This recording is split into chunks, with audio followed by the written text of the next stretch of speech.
আকাশে যখন পেঁজা তুলোর মতো মেঘ ভাসে, শিউলি ফুলের মিষ্টি গন্ধে ভরে ওঠে বাতাস, তখন বুঝতে আর বাকি থাকে না মা আসছেন।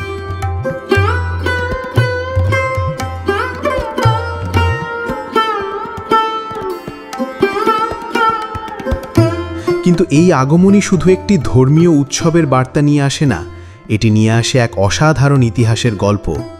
একসময় যা ছিল শুধু জমিদারদের অন্দরমহলের বিলাসিতা, তা আজ কিভাবে হয়ে উঠল বিশ্বজয়ী এক মহোৎসব।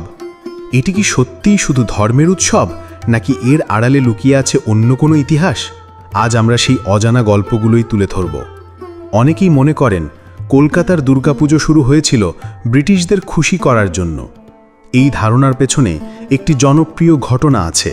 1757 সালে পলাশীর যুদ্ধে বিজয়ের পর রাজা নবকৃষ্ণদেব তার শোভাবাজার রাজবাড়িতে এক বিশাল দুর্গাপুজোর আয়োজন করেন। সেই পুজোয় আমন্ত্রিত ছিলেন স্বয়ং রবার্ট ক্লাইভ। এই ঘটনা পুজোকে আভিজাত্যের প্রতীক করে তোলে, যেখানে পুজোয় ইংরেজ অতিথিদের উপস্থিতি যেন এক সামাজিক মর্যাদা ছিল। তবে ইতিহাস এর চেয়েও পুরনো। শোভাবাজারের পুজোরও প্রায় 150 বছর আগে, অর্থাৎ 1610 সালে কলকাতার বড়িশায় সাবর্ণ রায় চৌধুরী পরিবার দুর্গাপুজো শুরু করেছিলেন। এটি সম্ভবত কলকাতার সবচেয়ে প্রাচীন দুর্গোৎসব। তাহলে কি দাঁড়ালো? পুজো আগে থেকেই ছিল, কিন্তু ইংরেজদের সঙ্গে সম্পর্কের কারণে তা জনসমক্ষে আরও বড় এবং জাঁকজমকপূর্ণ হয়ে উঠল।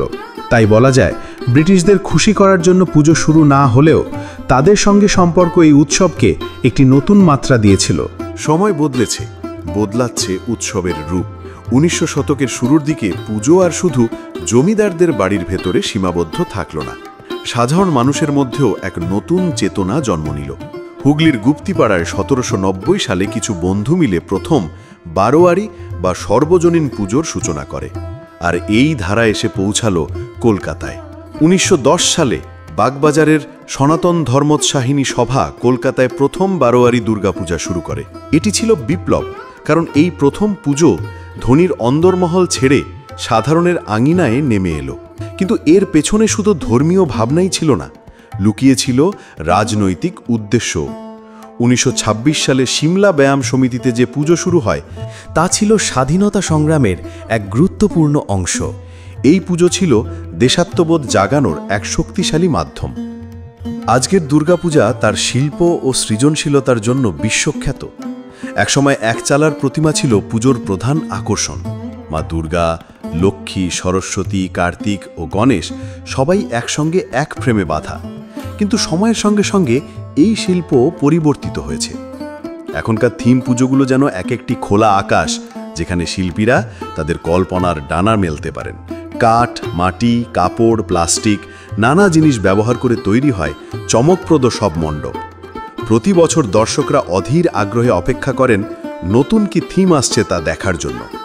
এই থিমগুলো কখনো সামাজিক বার্তা দেয়, কখনো পরিবেশ সচেতনতা নিয়ে কথা বলে, আবার কখনো তুলে ধরে কোনো ঐতিহাসিক বিষয়। এই থিমগুলো শুধুমাত্র নান্দনিক নয়, এটি শিল্প ও সংস্কৃতির এক নতুন ভাষার জন্ম দিয়েছে। দুর্গাপূজা এখন আর শুধু বাঙালির উৎসব নয়, এটি এখন একটি আন্তর্জাতিক পর্যটন আকর্ষণ। প্রতি বছর হাজার হাজার দেশি বিদেশি পর্যটক এই উৎসবের সময় কলকাতায় আসেন। এর পেছনে কাজ করে বিশাল এক অর্থনীতি। মণ্ডপ তৈরি, প্রতিমা শিল্প, আলোকসজ্জা, বিজ্ঞাপন, খাবার সবকিছু মিলিয়ে এই সময় কোটি কোটি টাকার লেনদেন হয়। এটি শুধু উৎসব নয়, হাজার হাজার মানুষের জীবিকার উৎস।